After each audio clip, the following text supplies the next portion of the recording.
Vamos lá, Cris, porque o PIB dos Estados Unidos ele contraiu pela primeira vez desde 2002. O recuo foi de 0,3% no primeiro trimestre de 2025. Um resultado muito ruim, segundo as expectativas do próprio mercado. Análises econômicas apontam a retração como resultado direto da guerra tarifária promovida por Donald Trump. Em sua rede social, Trump negou qualquer responsabilidade e pediu aos estadunidenses mais paciência.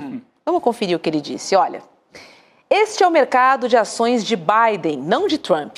Só assumi em 20 de janeiro. As tarifas começarão a valer em breve e as empresas estão começando a se mudar para os Estados Unidos em números recordes. Nosso país prosperará, mas precisamos nos livrar do excesso de Biden.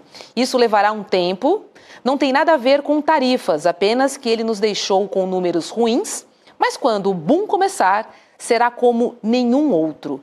Seja paciente. Roberta, só para deixar claro, né? Quer dizer, a economia dos Estados Unidos andou para trás nesse trimestre, que é o primeiro trimestre do Trump, andou 0,3%, encolheu, como você disse, né? E na época do Biden, no último trimestre do Biden, tinha subido 2,4%. Então, não é bem isso que o Trump está falando. Aliás, não é nada disso que o Trump está falando. Já é reflexo, sim, do medo que ele gerou. Né? Claro, a simples expectativa de que ele anunciaria o tarifaço já foi mudando, né?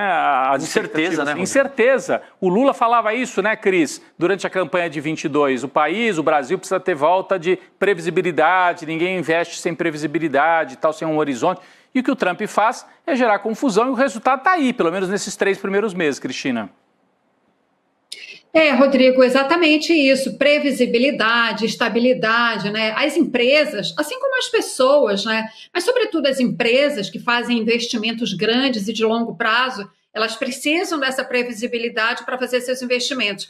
Agora, eu estava lendo justamente essa notícia e as explicações para isso, pelo menos uma das explicações é um aumento muito grande das importações, né? Empresas norte-americanas que precisam que normalmente importam bens, por causa do tarifaço, elas anteciparam importações, né, para, enfim, ficar com algum estoque, alguma coisa de insumos que elas precisam, e isso se reflete exatamente nesses números. Agora, a parte aqui, a questão econômica, que está claro, eu acho que para todo mundo que consegue enxergar a realidade, né, está claro que o tarifaço tem repercussões gravíssimas na economia dos Estados Unidos e em outras economias, né? A China está sentindo isso também. Então, números que saem aqui e ali em vários países das suas economias, né, vão refletir esse impacto econômico. Agora, eu quero aqui me prender no discurso dele, né, no discurso do Trump, como ele ignora a realidade.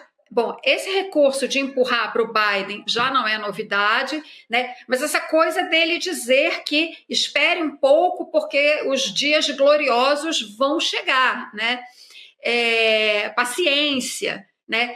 E o que me preocupa realmente nessa conjuntura que a gente vê hoje em dia nos Estados Unidos, apesar das pesquisas mostrarem já uma queda na popularidade dele, né? Portanto, há uma parcela do eleitorado aí, né, provavelmente até muita gente que votou nele dizendo, opa, não era bem isso que eu esperava. Mas o que me preocupa nos Estados Unidos é que a gente vê, de fato, que o Trump está exercendo esse poder de uma forma muito imperial, né? Ele deu uma entrevista agora recente em que um jornalista de uma TV aí nos Estados Unidos perguntou qual é a diferença entre o seu primeiro governo e esse seu governo agora. E ele disse, em resumo, aqui a frase dele foi: no primeiro governo eu governei os Estados Unidos, agora eu governo o mundo. E ele não está muito longe disso, na verdade, né? Porque junto com ele está essa grande oligarquia da tecnologia digital norte-americana, né? E você vê que agora, por exemplo, a Amazon disse que iria especificar nas notas de compra de produtos dela ela iria especificar quanto do preço se deve às tarifas. A Casa Branca chiou e a Amazon recusou. Quer dizer, mesmo a Amazon, que é de um desses oligarcas, que é próximo ao Trump, que estava lá na posse, né, todo mundo, é assim, a Casa Branca diz um ai, os empresários recuam, você vê universidades se dobrando as pressões. Isso é extremamente preocupante, é o que mais me preocupa, né? Essa facilidade, essa docilidade com que determinadas instituições, setores do empresariado, etc., estão se dobrando ao governo Trump.